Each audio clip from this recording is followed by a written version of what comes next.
کہ اپنی اولاد میں عدل کرو. فرمایا حضور نے اللہ سے ڈرو اور اولاد میں انصاف کرو. کیوں کہا گیا؟ وہ اس لیے کہا گیا کہ ایک بچے سے آپ پیار کر رہے ہیں تو دوسرا بھی آپ کے بارے میں اتنا ہی جذباتی ہے، وہ آپ سے اتنی ہی محبت کرتا ہے. آپ ایک کی تعریفیں کیے ہی جا رہے ہیں، دوسرے کو آپ نے نظر انداز کر دیا تو اللہ کی بارگاہ میں اس کا بھی جواب دینا ہے. حضور علیہ الصلوۃ والسلام نے فرمایا ڈر اللہ سے، انصاف کر اپنے بچوں کے اندر. اس لیے شارحین حدیث نے لکھا ہے کسی بچے کے منہ پہ 2 دفعہ بوسہ نہ دینا اور ایک کے منہ پہ 1 دفعہ. فرمایا اگر ایک کو 1 بوسہ دیا تو دوسرے کو بھی 1 ہی دے، اور اگر دوسرے کو 2 دیے ہیں تو پھر پہلے والے کو بھی. انصاف کر، عدل کر، محبت میں بھی، عطا کرنے میں بھی، پیار کرنے میں بھی، نوازنے میں بھی. ہر لحاظ سے باپ کی ذمہ داری ہے، ماں کی ذمہ داری کہ وہ انصاف کا ترازو تھامے، ورنہ حساب صرف نمازوں کا نہیں ہوگا، محبتوں کا بھی ہوگا. حساب صرف زکاتوں کا نہیں ہوگا، تیری الفتوں کا بھی حساب ہوگا.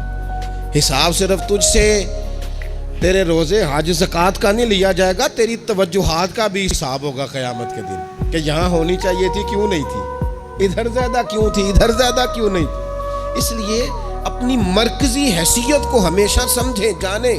اپنی زندگی میں ان کے لیے تھوڑا دل بڑا کریں، گنجائش پیدا کریں.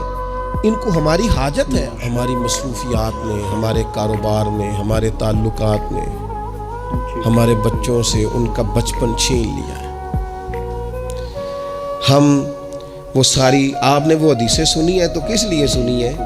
یہ صرف شان امام حسنین نہیں ہے، یہ تعلیم امت بھی ہے کہ نبی پاک علیہ السلام نے کندھے پہ بٹھایا ہوا ہے امام حسن اور حسین کو، کندھوں پہ. اور ایک صحابی نے جب کہا کہ کتنی پیاری سواری ہے تو محبوب فرمانے لگے سوار بھی تو دیکھ کتنا سونا ہے، تو دیکھ تو صحیح. تو یہ آپ میری بات کو سمجھے نا، کیا کوئی کمی تھی وہاں؟ فرشتے نہیں حاضر ہو جاتے 2 منٹ میں ہر خدمت کے لیے؟ صحابہ جان قربان کرنے کو تیار نہیں ہوتے، لیکن حضور نے کیوں کندھوں پہ اٹھایا؟ تاکہ مجھے تجھے سمجھ آ جائے کہ بچوں کو کندھوں پہ اٹھانا بھی کوئی کمال ہے. تو اپنی زندگی میں وہ خوبصورتی، اور پھر نبی پاک علیہ الصلوۃ والسلام بچوں کی تربیت جب کرتے تو بڑے خوبصورت انداز میں. آپ کو پتہ ہے صحابہ فرماتے ہیں بچے کھیل رہے ہوتے تھے تو حضور جب گزرتے تھے تو بچوں کو السلام علیکم کہتے تھے. نبی پاک بچوں کو سلام کرتے، حضور فرماتے السلام علیکم، بچوں کو سلام کرتے اور پہل کرتے سلام لینے میں. آپ بچوں کو سلام کرنا شروع کر دیں، امید ہے بچے بھی سب کو سلام کرنا شروع کر دیں گے. لیکن یہ شکوہ کرنا کہ لو جی میں اتنا بڑا بزرگ آدمی ہوں، میں اتنا بڑا پڑھا لکھا ہوں، میری یہ شخصیت ہے، آپ نے مجھے سلام ہی نہیں کیا، یہ تو مفت کا رٹا